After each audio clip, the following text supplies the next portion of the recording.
সেরকম একটা কেসে গেছি যেখানে মেয়েটা বলছে যে আমি ফিল করতে পারছি যে আমার মা আমার সাথে আছে, আমার মা আমার সাথে ট্রাভেল করছে, যেখানেই যাচ্ছি সেখানেই যাচ্ছে। মানে উনি যখন বলছেন যে মা তুমি চলে যাও, তো অ্যান্সার আসছে নো, মানে যাবে না। কাঁদতে কাঁদতে মাকে প্রায় মানে কাকুতি মিনতি করে বলছেন যে মা তুমি প্লিজ আমাদেরকে ছেড়ে দাও, আমরা ভালো আছি, আমি আমার মেয়েকে ঠিক বড় করব, ভালো করে বড় করব, তুমি চলে যাও, তোমার আত্মার মুক্তি পাক। তাকে ভালো করে মুখটা দেখা যাচ্ছে না, মুখটা ব্ল্যাক, মাথাটা যে আছে সেটা বোঝা যাচ্ছে না, খালি বডিটা বোঝা যাচ্ছে।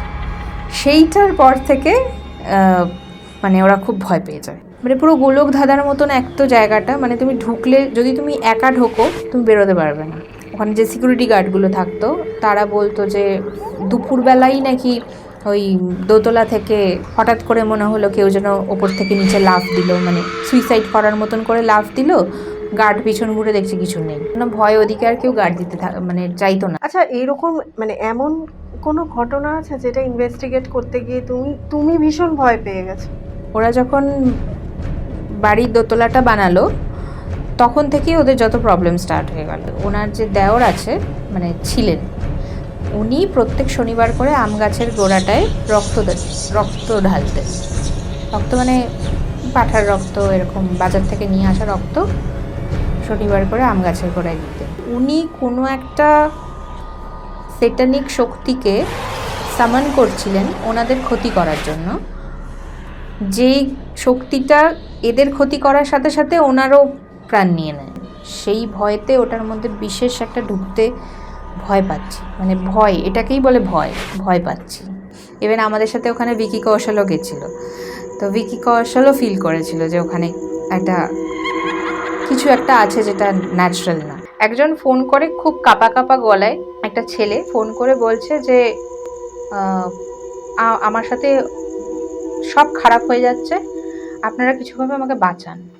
মানে ফার্স্টে আমরা জিজ্ঞেস করি কি কেউ মারা গেছে, তারপর থেকে এরকম ফিল হচ্ছে বা কিছু, বলছেন না এটা কোনো ভূত বা আত্মা নয়।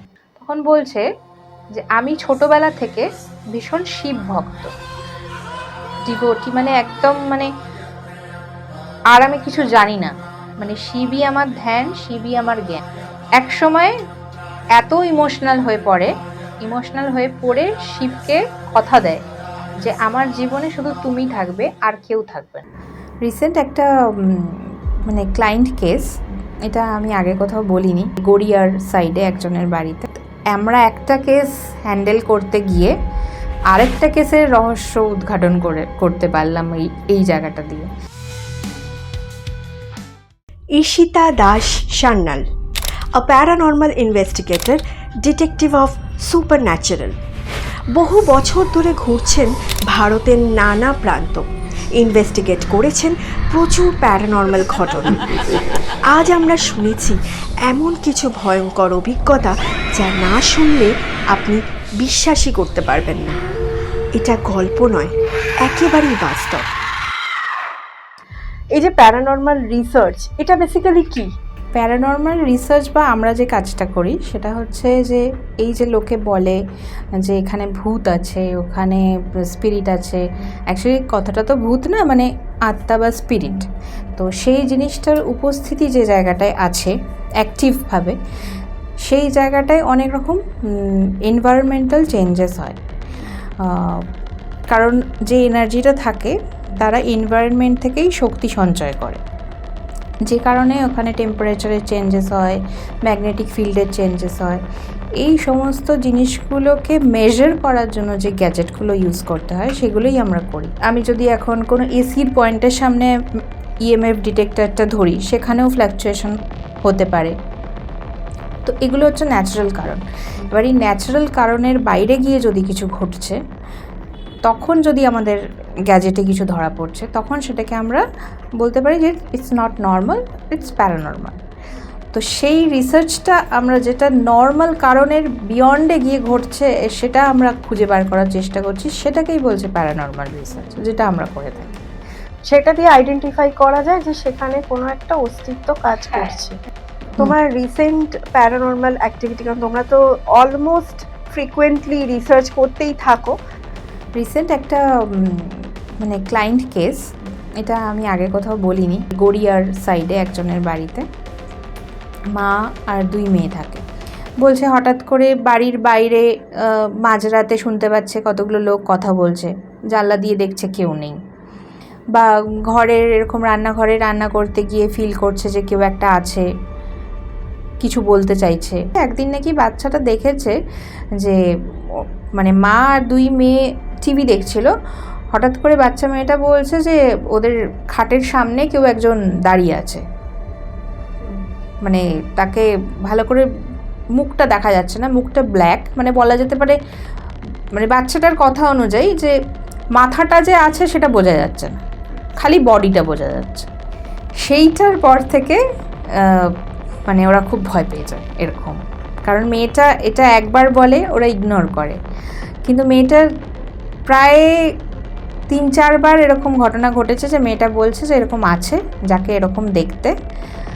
সে কখনো বলছে বাইরের ঘরে এই জায়গাটায় দাঁড়িয়ে আছে, কখনো বলছে এখানে দাঁড়িয়ে আছে, কখনো বলছে যে আমার সাথে খেলতে চাইছে, এরকম করে মেয়েটা বলতে থাকে। খুব বাচ্চাও না কিন্তু মেয়েটা, কত হবে ক্লাস হয়তো 5-6-এ পড়ে হবে।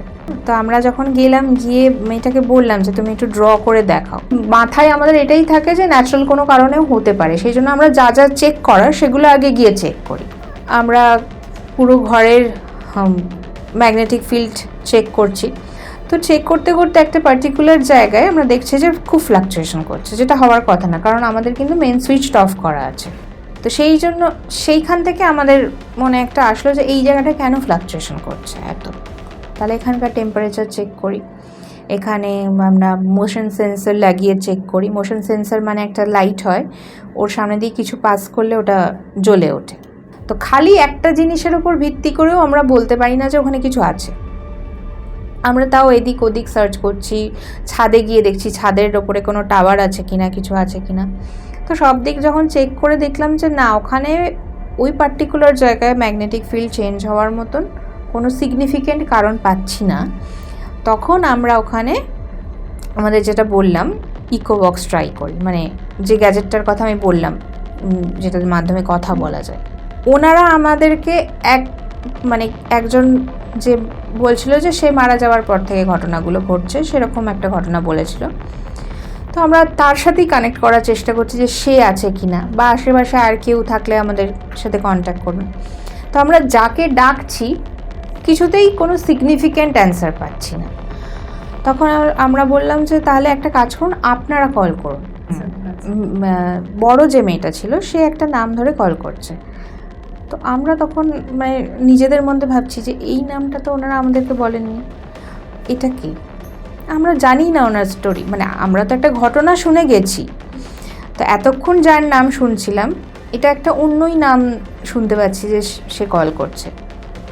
আর ঠিক তখনই কানেকশানটা তৈরি হলো, তখনই ওখান থেকে অ্যান্সার আসা শুরু হলো। তো তার মানে বুঝলাম যে ওনারা কিছু লুকানোর চেষ্টা করছিলেন আমাদের থেকে, যেটা আলটিমেটলি পারলেন না।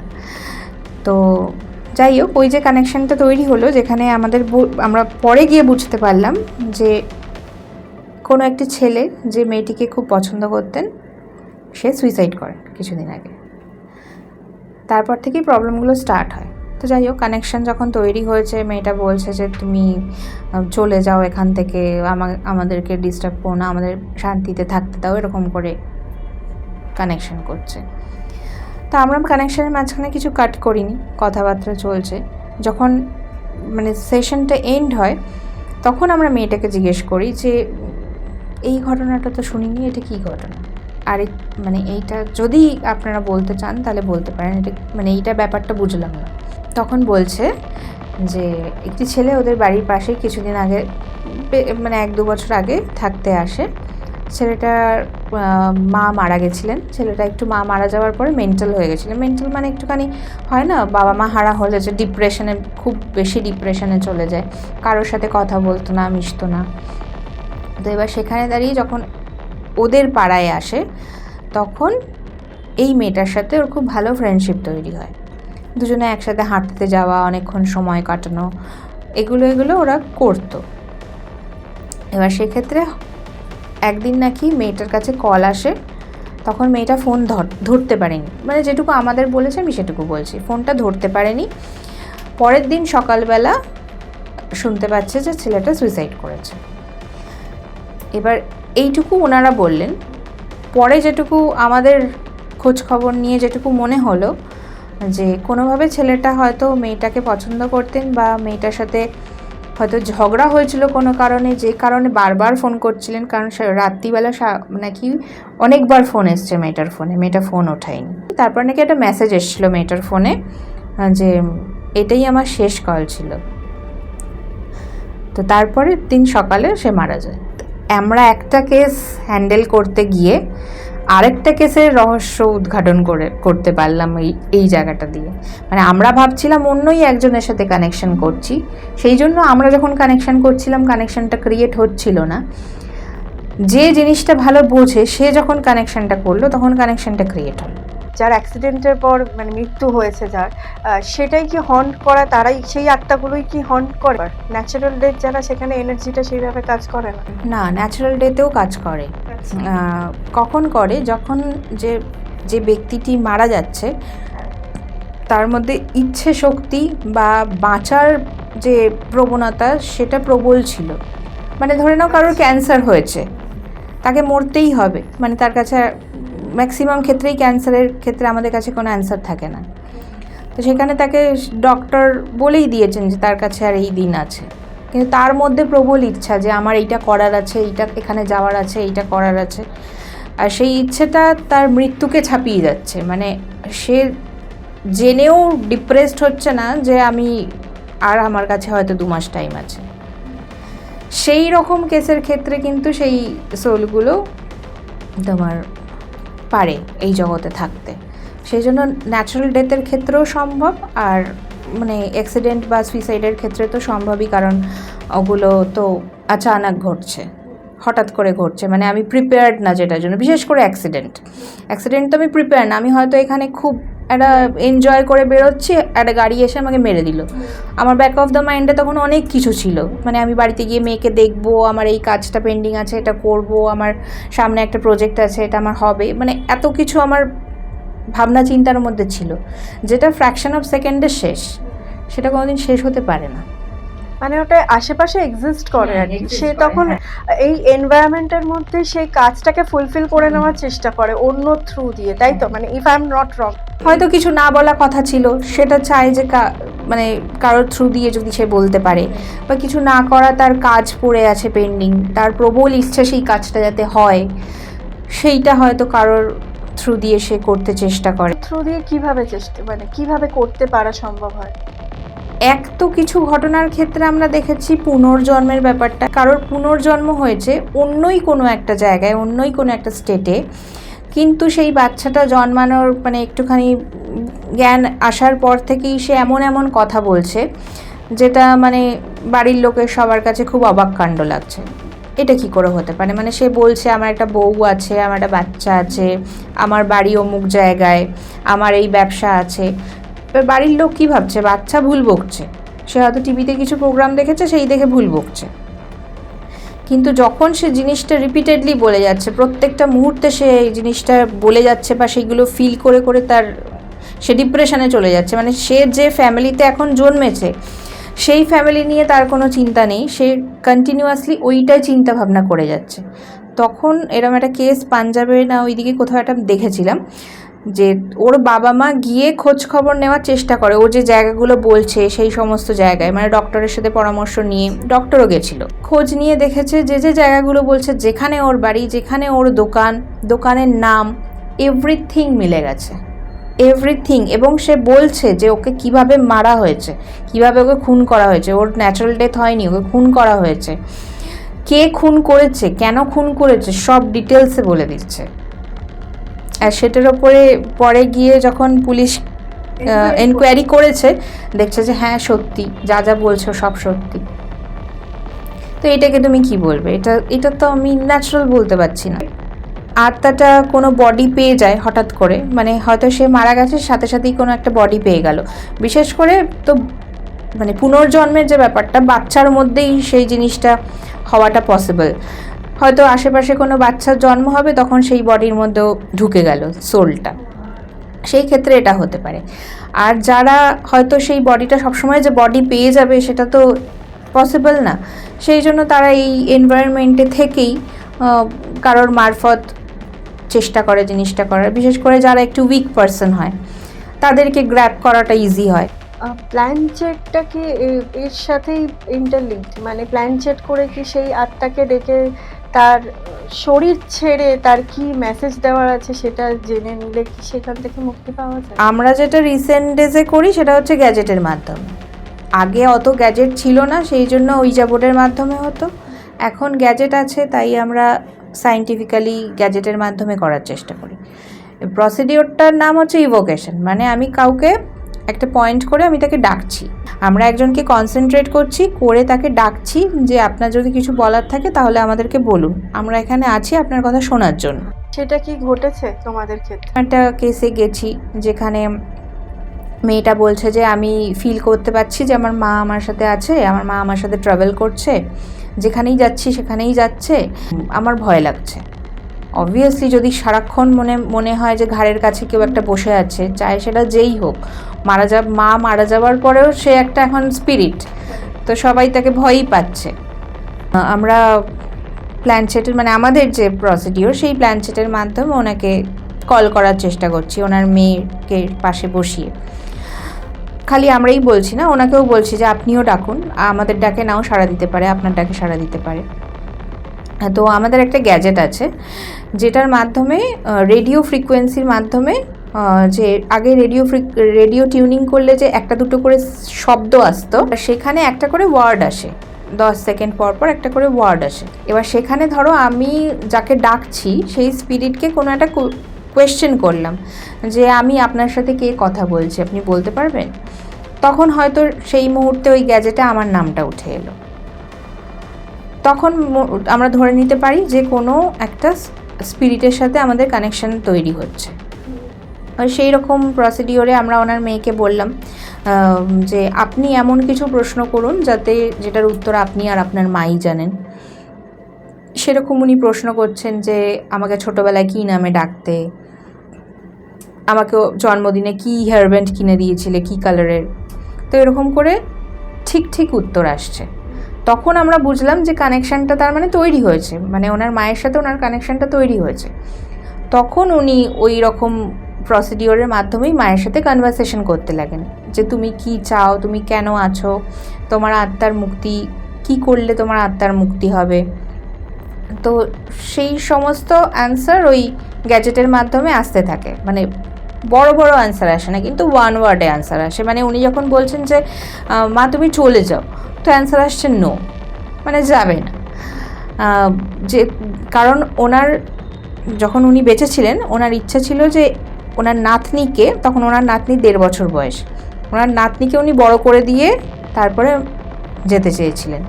ওনার মনে হয়েছিল যে ওনার মেয়ে ওনাকে বাঁচাতে পারতেন, কিন্তু বাঁচালো না, তো যার জন্য ওকে মানে নাতনিকে ছেড়ে চলে যেতে হলো।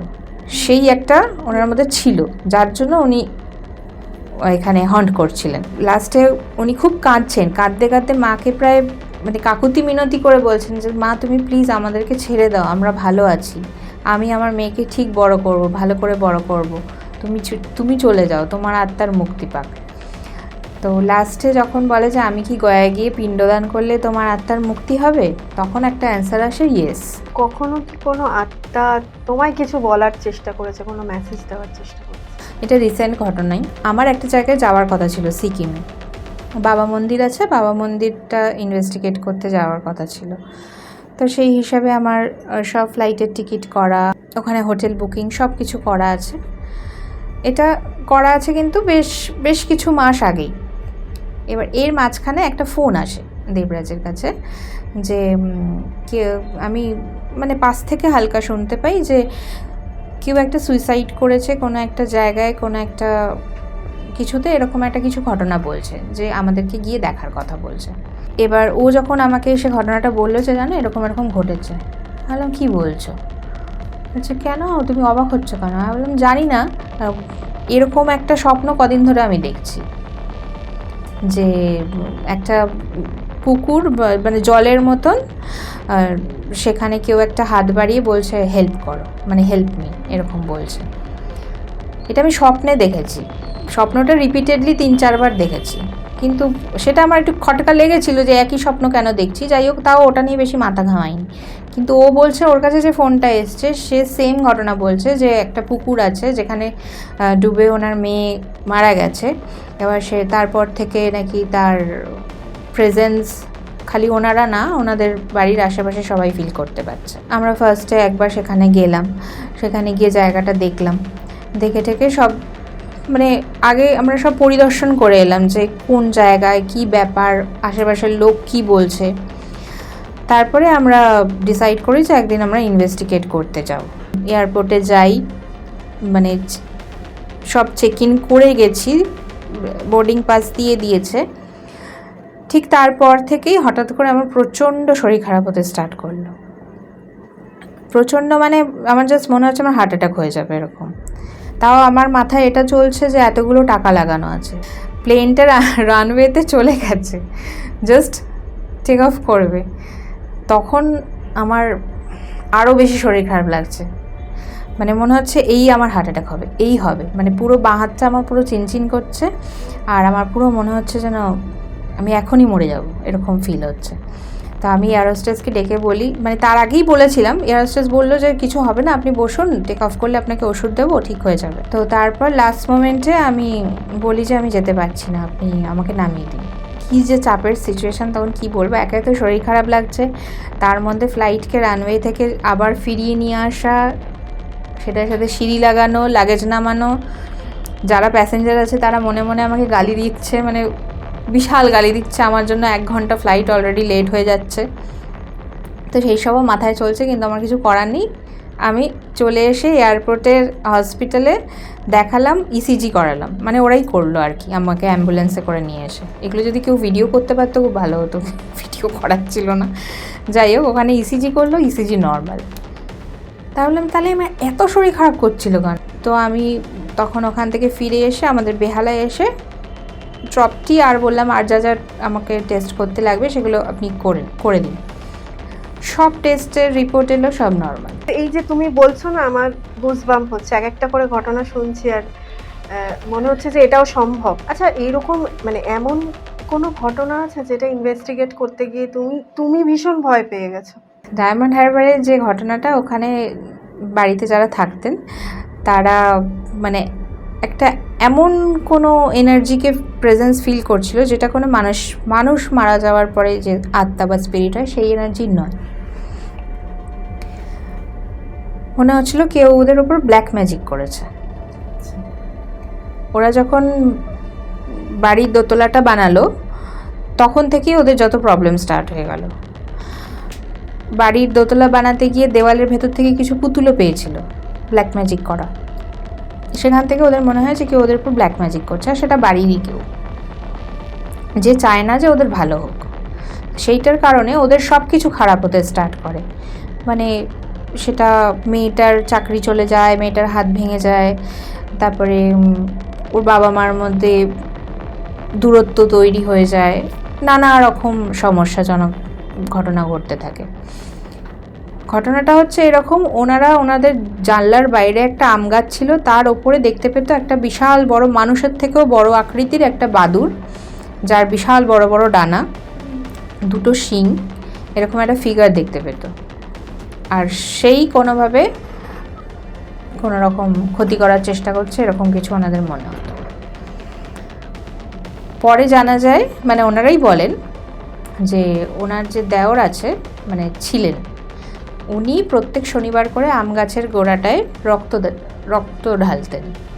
রক্ত মানে পাঁঠার রক্ত, এরকম বাজার থেকে নিয়ে আসা রক্ত শনিবার করে আম গাছের গোড়ায় দিতেন।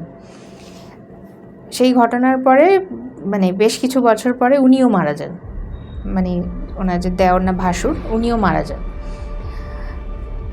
তখন যে ক্ষতিগুলো হচ্ছিল ভাসুর মরে যাওয়ার আগে, ভাসুর মরে যাওয়ার পর থেকে সেটা ডাবল হয়ে যায়।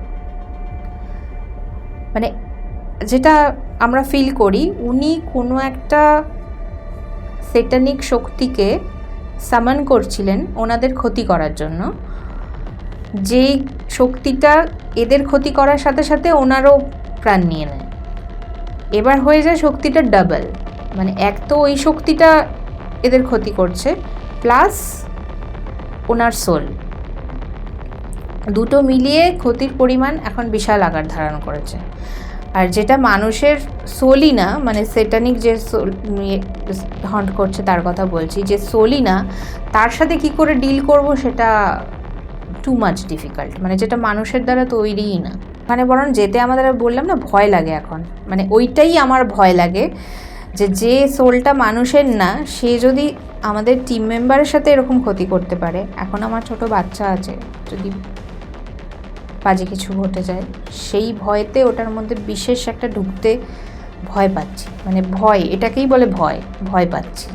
আমরা যেমন এনার্জি বলতেই জানি যে ভূত, ভগবানের একটা মানে এই এনার্জিটাকে যদি আমি পজিটিভলি ভাবতে চাই, তো এটা তো ভগবান কেউ তো আমরা এনার্জি হিসাবে ভাবতে পারি। মানুষ মারা গেলে যে এনার্জিটা হয়, যদি সেইটা হতে পারে, তাহলে ওইটাও একটা এনার্জি, যেটাকে আমরা গড বলছি। মানে এই এনার্জিটা হচ্ছে অ্যাকচুয়ালি প্রকৃতি, প্রাকৃতিক এনার্জি। একটা ঘটনা আমি বলছি, মানে এটা ঘটনা না, এটা একটা থিওরি, যে কোনো মন্দির কখন জাগ্রত হয়। এমন তো অনেক জায়গা আছে যেখানে হয়তো মন্দিরও না, একটা গাছতলায় একটা ছোট মূর্তি বসানো আছে, সেটাই খুব জাগ্রত, যা চাওয়া যাচ্ছে সেখান থেকে পাওয়া যাচ্ছে, মানুষ সেটাকে, প্রচুর মানুষ দূর দূর থেকে এসে পুজো করছে। এ ব্যাপারটা কি, সবাই কি হ্যালুসিনেট করছে? না। একটা পার্টিকুলার কোনো একটা জিনিস রাখলাম, মানে ধরে নাও আমি একটা কালো পাথর রেখেছি, শিবলিঙ্গ না, একটা কালো পাথর রেখেছি, সেটার প্রতি আমরা কনসেন্ট্রেট করছি। মাস কাইন্ড অফ পিপল ওই একটা পার্টিকুলার জিনিসের উপর নিজেদের কনসেন্ট্রেশন পাওয়ারটা পুট করছে।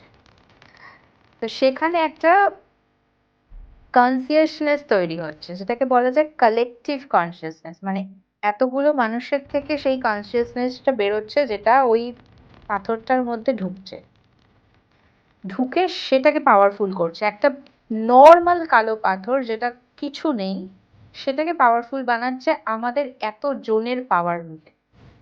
যেটা আমরা মানে টিভিতে দেখেছি, মহালয়ার সময় দেখায় মা দুর্গাকে পাওয়ার দিচ্ছে, সবার এখান থেকে পাওয়ার বেরোচ্ছে, সব ভগবানের থেকে পাওয়ার বেরোচ্ছে, গিয়ে মা দুর্গা এত পাওয়ারফুল হচ্ছে। ব্যাপারটা ওটাই, সবার একটা কালেকটিভ কনসিয়াস একটা পার্টিকুলার জিনিসের মধ্যে পুট করা হচ্ছে, সেটাকে প্রাণ দেওয়া হচ্ছে, প্রাণ প্রতিষ্ঠা করা হচ্ছে তার। এবার আমি তার কাছে কিছু চাইছি, সে আমার কথাটা তখন, যে আমার যে ভাইব্রেশনটা সে ফিল করতে পারছে, ওর মধ্যে প্রাণ এসে গেছে, সে আমার ভাইব্রেশনটা ফিল করতে পারছে, আর আমার যেটা ধরো আমি চাইছি সেটা ফুলফিল হচ্ছে, তখন ওটা হয়ে গেল জাগ্রত, মানে ওর মধ্যে প্রাণ এসে গেছে। মানে আমি ওটাকে একটা মানুষ ধরতে পারি, যে আমি এই মানুষটাকে একটা কিছু বললাম, আর সেই মানুষটা আমাকে সেটা দিয়ে, এটা হচ্ছে ঈশ্বর। আমরা নিজেদের এতগুলো কনসিয়াসনেস তার মধ্যে পুট করছি, মানে মূর্তি যেটাকে পুজো করা বলবে। এমনি যেটা ন্যাচারাল পাওয়ার, সেটা তো আমাদের প্রকৃতি থেকে আসে, সেটাকে আমরা ম্যানিপুলেট করতে পারি না, সেই ক্ষমতাই আমাদের। এবার আসছে আরেকটা ঘটনাতে, যেটা আমাদেরকে একজন ফোন করে বলে, মানে এই যে লোকে বলে যে তাহলে কি ঠাকুর ভালো, ঠাকুর খারাপ করে না। আমি ঠাকুরকে খারাপ বলার কেউ না, মানে সেই ক্ষমতা আমার নেই, কিন্তু যে ঘটনাটা আমাদের কাছে আসে আমি খালি সেটা শেয়ার করছি। একজন ফোন করে খুব কাঁপা কাঁপা গলায়, একটা ছেলে ফোন করে বলছে যে আমার সাথে সব খারাপ হয়ে যাচ্ছে, আপনারা কিছুভাবে আমাকে বাঁচান। ফার্স্টে আমরা জিজ্ঞেস করি কি কেউ মারা গেছে তারপর থেকে এরকম ফিল হচ্ছে বা কিছু, বলছেন না, এটা কোনো ভূত বা আত্মা নয়। তখন বলছে যে আমি ছোটবেলা থেকে ভীষণ শিব ভক্ত, ডিভোটি, মানে একদম, মানে আর আমি কিছু জানি না, মানে শিবই আমার ধ্যান, শিবই আমার জ্ঞান। এক সময় এত ইমোশনাল হয়ে পড়ে শিবকে কথা দেয় যে আমার জীবনে শুধু তুমি থাকবে, আর কেউ থাকবে না, আমার ধ্যান জ্ঞান সব শুধু তুমি, আমি আর দুনিয়া চিনি না, কিচ্ছু জানি না। মানে সেই হিসাবে শিবকে প্রমিস করে। তারপর থেকে ওর সাথে সবকিছু ভালো হয়। এবার ছেলেটা বড় হয়, একটা একটা সার্টেন এজে আসে, যেখানে এসে ওর একটা মেয়েকে পছন্দ হয়। মানে গ্রামের দিকে থাকতো, কলকাতায় আসে চাকরির সূত্রে, এসে একটা মেয়েকে পছন্দ হয়। এবার একটা উঠতি বয়সে একটা মেয়েকে পছন্দ হয়েছে, তার প্রতি অ্যাট্রাকশন বাড়ে, তার সাথে দেখা করা, কফি খাওয়া, মানে এইসব জিনিসগুলো বাড়তে থাকে। যত এই জিনিসগুলো বাড়তে থাকে, শিবের প্রতি ওর ফোকাস কমতে থাকে। মানে আগে যদি 12 ঘন্টা শিবকে দিত, এখন সে জায়গায় হয়তো 5 ঘন্টা দিচ্ছে। তো এবার এই মেয়েটার সাথে একদিন মানে প্রেম হয়, প্রেম হয়ে একটা সার্টেন রিলেশনশিপ হয়, ফিজিক্যাল হয়। তারপর থেকে ওর সব শেষ হতে শুরু করে। ওর চাকরি চলে যায়, ওর মা মারা যায়, ওর বাবা মারা যায়, আস্তে আস্তে মেয়েটাও ছেড়ে চলে যায়। মানে ও এখন পুরো একা হয়ে যায়। একা হয়ে গিয়ে মানে ওর চারপাশটা পুরো ব্ল্যাঙ্ক হয়ে যায়, আর ও একা, মানে কিছু নেই ওর জীবনে। ও বলছে যে আমার সাথে তো হয়েছে, আমি জানি না, আমি হয়তো আর বাঁচবো না, কিছু ভাবে আপনারা আমাকে বাঁচান। তো আমরা এই ক্ষেত্রে কি বলবো, মানে কি সাজেস্ট করবো? আমরা এটাই ওনাকে সাজেস্ট করলাম যে যদি আপনার মনে হচ্ছে, এটা তো কোনো স্পিরিট না যে আমি তাকে গ্যাজেটের মাধ্যমে ডাকবো, তার সাথে কানেকশন করবো, সম্ভব না। আমরা তাকে এটাই সাজেস্ট করলাম যে আপনার যদি মনে হচ্ছে আপনি এই কারণে আপনার সাথে এই এতগুলো জিনিস ঘটেছে, আর আপনি এখন নিজে বাঁচার চেষ্টা করছেন যে কারণে আপনি আমাদেরকে বলছেন, তাহলে আমার মনে হয় আপনার শিবের কাছে ক্ষমা চাওয়া উচিত। আর আপনার যা যা আজ অব্দি আপনি শিবকে কথা দিয়ে সেই কথা না রেখে আপনি যে যে ভুলগুলো করেছেন, সেগুলোর হয়ে আপনার শিবের কাছে প্রায়শ্চিত্ত করা উচিত। মানে সেই ব্যক্তির কথা তুমি শুনলে ধারণা করতে পারবে না যে তার কি অবস্থা এখন।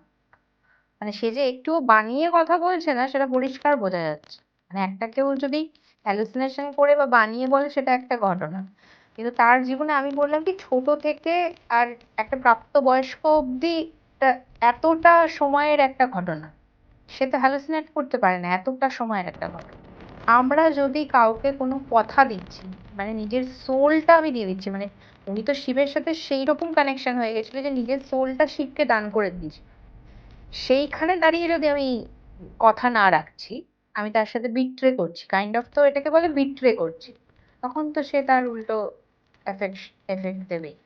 কেউ মার্ডার হলে সে কি আবার প্রতিশোধ নিতে আসে?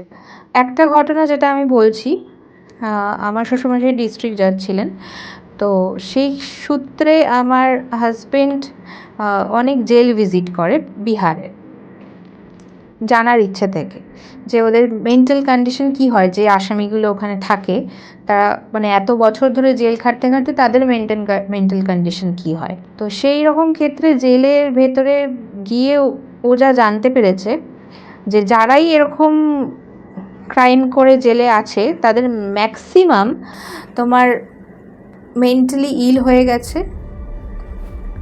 এবার সেটা হয়তো ন্যাচারাল কারণেও হতে পারে যে জেলে থাকতে থাকতে হয়ে গেছে, কিন্তু তার মধ্যে বেশ কিছু পার্সেন্টেজ আছে যারা জেলে মারা গেছে সুইসাইড করে। কেউ নিজের হাত কেটে মারা গেছে, কেউ মানে গলায় ঝুলে মারা গেছে, বা কেউ এমনভাবে মারা গেছে যেটার কোনো উত্তর খুঁজে পাওয়া যায়নি, মানে সেটা ডক্টর বলতে পারছে না যে কী কারণে মারা গেছে।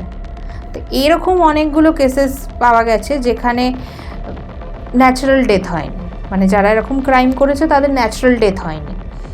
এবার তাদের সাথে সত্যিই কি কেউ এসে প্রতিশোধ নিয়েছে, সেই জন্য তাদের দিয়ে এটা করিয়েছে, না কি হয়েছে সেটা বলা যাচ্ছে না, কিন্তু এটা বেশ কিছু জনের সাথে ঘটেছে, মানে একটা পার্সেন্টেজ মানুষের সাথে ঘটেছে যারা এই রকম ধরনের, কেউ রেপ করেছে, কেউ খুন করেছে, এরকম ক্রিমিনালদের সাথে এই জিনিসগুলো ঘটেছে। সব ক্ষেত্রে যে আমরা জানতে পারবো সেটাও তো না। কথার কথা বলছি, এই ধরো আমাদের তিলোত্তমা কেসে যারা জড়িত আছে, আমরা যেটা সামনে দেখলাম সেটা তো পুরো একটা সাজানো ঘটনা। আমরা মানে সবাই জানি যে যেটা দেখানো হচ্ছে সেটা হতে পারে না। যেটা হতে পারে বা যারা জিনিসটা করেছে তাদের সাথে কি ঘটছে ফিউচারে, বা তিলোত্তমা এসে তার প্রতিশোধ নিচ্ছে কি না, সেটা তো আমাদের সামনে আসবে না। হয়তো সে নেবে, আর যদি কিছু হয়েও থাকে যেটা সামনেই এলো না যে ওর সাথে কারা কী করলো, তাদের সাথে কিছু হলে সেটা কি করে সামনে আসবে। তো এই প্রশ্ন আমার কাছে অনেকেই করেছে যে তোমরা গিয়ে প্ল্যান সেট করে তিলোত্তমাকে কেন ডেকে আনোনি আর তাকে বলোনি যে তুমি এটার প্রতিশোধ নাও। প্রথম কথা, প্ল্যান সেটে আমরা সেরকম সোলকে ডাকতে পারি না যাদের সাথে আমার কোনো কানেকশান নেই। মানে ধরো কোনো একটা সোলকে তুমি ডাকতে বলছো, তোমার পরিচিত কাউকে, সেখানে তুমি প্রেজেন্ট আছো, আমি ডাকতে পারি। তিলোত্তমা আমাকে চেনে না, আমি তাকে চিনি না, যে জায়গাটায় ঘটনাটা ঘটেছে আমি সেখানে করতে পারছি না। বাংলার মধ্যে বা কলকাতার মধ্যে এমন কোন জায়গা রয়েছে বা কোন কোন জায়গা রয়েছে যেখানে ভৌতিক রহস্য এখনো লুকিয়ে আছে? ন্যাশনাল লাইব্রেরিতে গেছিলাম, কিন্তু ভিডিও করতে দেয়নি। ন্যাশনাল লাইব্রেরির সিক্রেট চেম্বারে বলে ওখানে অনেক রকম ঘটনা ঘটতো, যে কারণে ওই বিল্ডিংটা শিফট হয়ে গিয়ে পাশের বিল্ডিংয়ে অফিসটা হয়। তো ওই বিল্ডিংটার যেখানে ঘটনাগুলো ঘটতো ওই ভেতরে আমরা গেছি। এখন ওটা রিনোভেট হচ্ছে, আমরা এই অবস্থাতেই গেছি আর কি, রিনোভেশন অবস্থাতেই গেছি। তখন ওই যে আন্ডারগ্রাউন্ডে যে জায়গাটা, ওখানে গেলে ভীষণ স্পুকি একটা ফিলিং, মানে সেই ফিলিংটা আমি বলে বোঝাতে পারবো না, বা সেটা হয়তো আমি ভিডিও করলেও সেই ভিডিওতে ধরা পড়বে না। ওই যে একটা ফিলিং, মানে পুরো গোলক ধাঁধার মতন একটা জায়গাটা, মানে তুমি ঢুকলে, যদি তুমি একা ঢোকো তুমি বেরোতে পারবে না। আর যে জায়গাটায় মেনলি যে ঘটনাগুলো ঘটতো সেই জায়গাটার একটা অদ্ভুত ইরি ফিলিং, মানে গায়ে কাঁটা দেওয়ার মতন ফিলিং। আর এখন তো নতুন রং টং করেছে, তারপরেও এই ফিলিং। তাহলে আমি ভাবছি যে সময় ঘটনাগুলো অ্যাকচুয়ালি ঘটতো, মানে পুরানো যখন ব্যাপারটা ছিল, তখন তাহলে কী ফিলিং ছিল। এর বেশ কিছু আননোন জায়গা আছে, মানে যেগুলো হয়তো গুগল সার্চে আসে না, সেরকম কিছু জায়গায় আমরা গেছি কলকাতাতেই। উল্টোডাঙায় দক্ষিণদারিতে একটা জায়গা, জুট মিল ছিল, যেটার একটা পোর্শন অ্যাবান্ডান্ট ছিল, এখন জানি না ওটার কী অবস্থা। ওটায় যখন আমরা গেছিলাম তখন ওখানে অনেক কিছু ফিল করেছি। মানে ওখানে যে সিকিউরিটি গার্ডগুলো থাকতো তারা বলতো যে দুপুরবেলাই নাকি ওই দোতলা থেকে কেউ চলাফেরা করছে, ঘুঙুর পরে যাচ্ছে, এরকম আওয়াজ পাওয়া যেত। হঠাৎ করে মনে হলো কেউ যেন ওপর থেকে নিচে লাফ দিল, মানে সুইসাইড করার মতন করে লাফ দিল, গার্ড পিছন ঘুরে দেখছে কিছু নেই। তো সেই জন্য ভয় ওদিকে আর কেউ গার্ড দিতে মানে চাইতো না থাকতে। তো আমরা যখন গিয়ে ইনভেস্টিগেশন করি, সব রকম চেঞ্জেস আমরা পেয়েছি, ম্যাগনেটিক ফিল্ডের চেঞ্জেস, এনভায়রনমেন্টের চেঞ্জেস, মানে ন্যাচারালি আমরা গায়ে গায়ে ভারী ভাবও সবই ফিল করতে পেরেছি। ইভেন আমাদের সাথে ওখানে ভিকি কৌশলও গেছিলো, তো ভিকি কৌশলও ফিল করেছিল যে ওখানে একটা কিছু একটা আছে যেটা ন্যাচারাল না। ভিকি কৌশল আমাদের সাথে গেছিলো ভূত সিনেমাটার প্রমোশন করতে। তো ওরা একটা ইউনিক ওয়েতে প্রমোশন করতে চেয়েছিল, যে একটা রিয়েল হন্টেড প্লেসে গিয়ে প্রমোট করব আর প্যারানর্মাল ইনভেস্টিগেটরদের সাথে। তো সেই জন্য আমাদের সাথে গেছিলো, সাথে 24 ঘন্টাও ছিল। আমরা আমাবাস যে একটা মুভি বলিউডের, জানা হয়তো, ওখানে যে হিরো ছিলেন সচিন যোশী, উনিও আমাদের সাথে গিয়ে সেম ভাইব পেয়েছে। আলী আসগর, খুবই ফ্যামিলিয়ার, আলী আসগর সবাই চেনে, সেও গিয়ে ওখানে ওরম ফিল পেয়েছে আমাদের সাথে। ওই সেম জায়গায় রেডিও মির্চির যে অগ্নিও গিয়ে ফিল পেয়েছে, এবং ইকোবক্সে নামও এসছে ওর। তো ওই জায়গাটা একদম বলা যেতে পারে যে প্রপার হন্টেড। এই অগ্নির কথাই বলছি, অগ্নি যখন আমাদের সাথে যান জায়গাটা ভিজিট করতে, আমরা তখন ওনাকে বলি যে আপনি কথা বলার চেষ্টা করুন ইকোবক্সের মাধ্যমে, যদি কেউ থাকে আপনার সাথে কানেক্ট করবে। তো জিজ্ঞেস করে যে আমার পুরো নাম কি, মানে অগ্নি ফার্স্টেই জিজ্ঞেস করে যে অগ্নির পুরো নাম কি। আমরা সত্যি কথা বলতে আমরা তখন জানতাম না যে অগ্নির পুরো নাম কি, আমরা মির্চি অগ্নি বলেই জানতাম। তো ও বলছে যে এক্স্যাক্ট ওই উত্তরটাই এলো ওখান থেকে, যে অগ্নিজিৎ সেন। তো আমরা তখন জিজ্ঞেস করলাম, ও আপনার নাম অগ্নিজিৎ সেন, আমরা তো মির্চি অগ্নি বলেই জানি।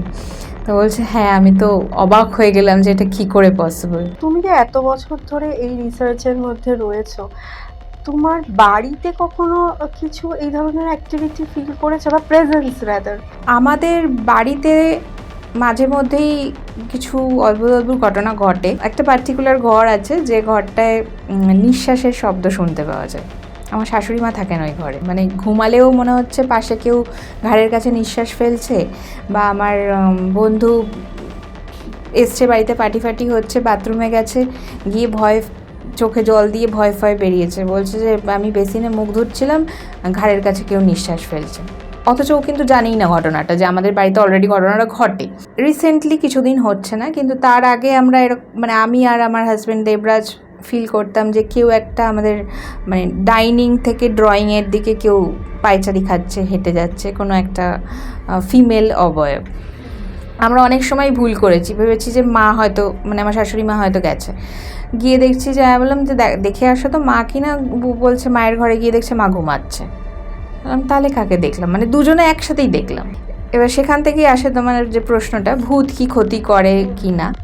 রিসার্চ করতে গিয়ে এরকম হয়েছে যে আমাদের টিম মেম্বারের সাথে কোনো একটা স্পিরিট এসে তার সাথে ক্ষতি করছে, বা তার ওপর মানে তাকে হন্ট করছে, এরকম হয়েছে।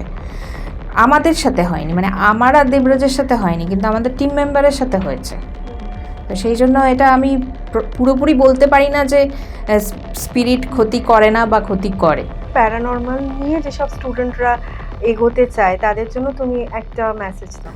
প্রথমেই বলবো যে পড়াশোনা দিয়ে এটা হয় না, একেবারেই হয় না। এটা পুরোপুরি এক্সপিরিয়েন্সের ওপর হয়। পড়াশোনা যেটা ইন্টারনেট সার্চ করলে বা অনেক সায়েন্টিস্টের রিসার্চ দেখে, গুগল সার্চ করে, অনেক বুকস পড়ে যেগুলো জানা যায়, যে অনেকে তো এই ব্যাপারটা নিয়ে রিসার্চ করে যে আফটার ডেথ কী হয়। তো সেই জিনিসটা নিয়ে প্রচুর সায়েন্টিস্ট এখন প্রচুর কিছু বক্তব্যও দিচ্ছেন যে আফটার ডেথ কিছু একটা থাকে, বডি থেকে সোলটা বেরিয়ে যায়। তো এই যে জিনিসগুলো, এগুলো আমরা বুকস পড়ে জানতে পারছি, কিন্তু অ্যাকচুয়ালি যে ফিলিং, কি ঘটছে, কি ঘটতে পারে, সেটা যেখানে ঘটছে সেই প্লেসে না গেলে বোঝা সম্ভব নয়। কারণ আমরা যদি পড়াশোনা করে 20% জেনেছি, আমরা মানে গিয়ে জায়গায় ভিজিট করে আমরা 80% জেনেছি। তো এটা অনেকেই আমাদের কাছে বলে যে আমি এটা নিয়ে পড়াশোনা করতে চাই। ফার্স্ট অফ অল এটা নিয়ে কোনো স্টাডি এখনও পর্যন্ত তো সেইভাবে কোথাও করানো হয় না। তো সেরকম কোনো স্টাডি নেই, পুরোটাই রিসার্চ ওয়ার্ক। সায়েন্টিস্টদের রিসার্চগুলো দেখতে হয় বা বুকসগুলো পড়তে হয়, আর হচ্ছে ভিজিট করে। অনেক ধন্যবাদ আমার এবং আমার টিমের তরফ থেকে আমাদের স্টুডিওতে আসার জন্য, এবং গায়ে কাটা দিচ্ছে, মানে এই ধরনের ঘটনা এই প্রথমবার আমাদের সাথে আলোচনা হলো। তোমার বাচ্চা সুস্থ থাকুক, তোমরা সবাই সুস্থ থাকো, এবং এই জিনিসটা, এই রিসার্চটা তো সবাই করে না, কিছু সংখ্যক মানুষ তোমাদের মতন একটা টিম যারা সাহস করে এই ধরনের জায়গা সেখানে যাওয়া, এটা সাধারণ মানুষের কাজ নয়।